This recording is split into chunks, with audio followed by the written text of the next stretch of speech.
اس purse کو رکھ لیا۔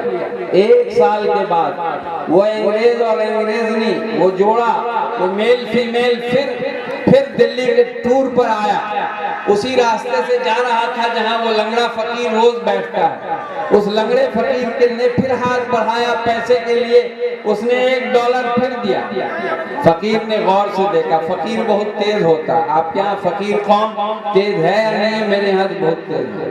اور وہ مولوی جو مولوی چندہ ہے وہ تو اور بھی بہت تیز ہے، وہ سال بھر چہرے کو یاد رکھتا ہے، گدی کو یاد رکھتا ہے اور جگہ کو یاد رکھتا ہے۔ یہاں سے 500 روپے ملے تھے تو فقیر بہت تیز تھا۔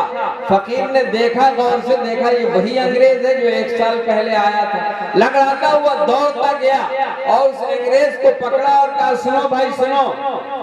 دیکھیے انگریز مخاطب ہوا، زبان تو جانتا نہیں تھا، انگریزی اس کی زبان تھی، اس کی زبان اردو تھی۔ انگریز رکا اور سے سننے لگا۔ اس فقیر نے اپنے جھولے سے بھیک مانگنے کر رکھنے والے جھولے سے پرس نکال کے دکھلایا اور فقیر نے اس انگریز سے کہا یہ تمہارا پرس ہے۔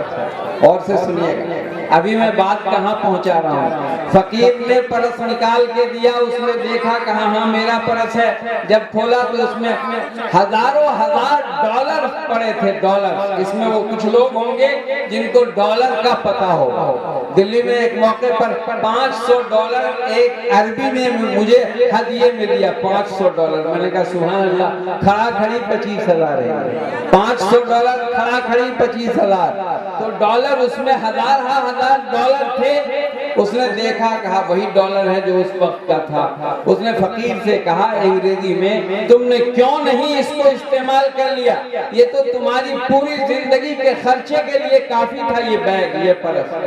تو فقیر نے کہا سنو بھائی، کل میدان حشر میں ہمارے رسول احمد مصطفیٰ محمد مصطفیٰ صلی اللہ علیہ وسلم تشریف فرما ہوں گے اور آپ کے نبی حضرت عیسیٰ علیہ السلام ہوں گے۔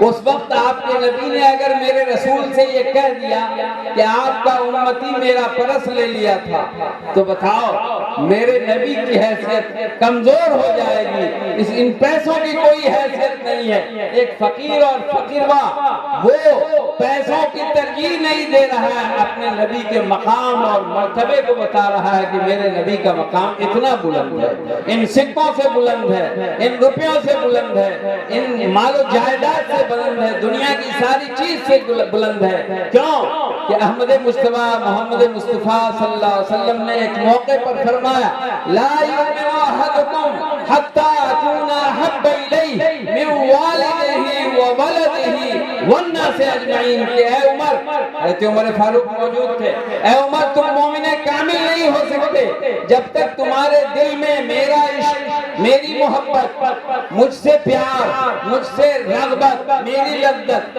دنیا کی تمام چیزوں سے بڑھ کر نہ ہو جائے تب تک تم مومن کامل نہیں ہو سکتے۔ اور سنو عمر، میں والد ہی تمہارے والدین سے، وہ ولد ہی تمہاری اولاد سے، والناس اجمعین اور کائنات کے ذرے ذرے سے بڑھ کر جب تک تمہارے دل میں میرا عشق اور میری